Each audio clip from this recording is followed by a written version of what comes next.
Proclamation জারি করার তারিখ ঘোষণা করতে কোনো প্রকার কালক্ষেপণ ও গড়িমসি করলে দেশের সর্বস্তরের ছাত্র জনতাকে সঙ্গে নিয়ে দুর্বার আন্দোলন গড়ে তোলার হুঁশিয়ারি দিয়েছেন বৈষম্য বিরোধী ছাত্র আন্দোলন ও জাতীয় নাগরিক কমিটির নেতারা। 2024 সালের অভ্যুত্থানের আনুষ্ঠানিক স্বীকৃতি এবং দলিল সংরক্ষণের জন্য গত বছরের 31 ডিসেম্বর তারা জুলাই মাসে হওয়া অভ্যুত্থানের প্রোক্লামেশন জারি করার দাবি জানান। গত 15 জানুয়ারি রাতে রাজধানীর বাংলা মোটরে বৈষম্য বিরোধী ছাত্র আন্দোলনের কেন্দ্রীয় কার্যালয়ের সাংগঠনিক আলোচনা শেষে সংগঠন দুটির পক্ষ থেকে পাঠানো এক সংবাদ বিজ্ঞপ্তিতে এ হুঁশিয়ারির কথা বলা হয়।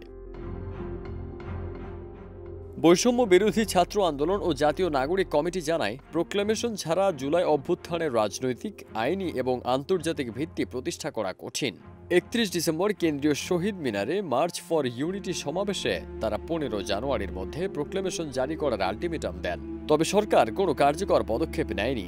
তারা সরকারের মন্থর গতি এবং অনীহা নিন্দা জানিয়ে দাবি করে প্রোক্লামেশন অবিলম্বে জারি করতে হবে, যা দেশের জনগণের নিরাপত্তা ও অস্তিত্বের সঙ্গে সম্পর্কিত।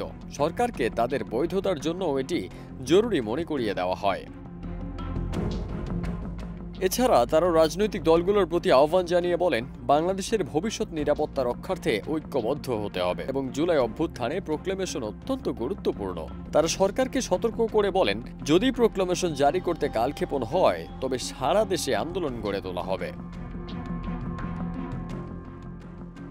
ফারদিন সানি, দেশ রূপান্তর।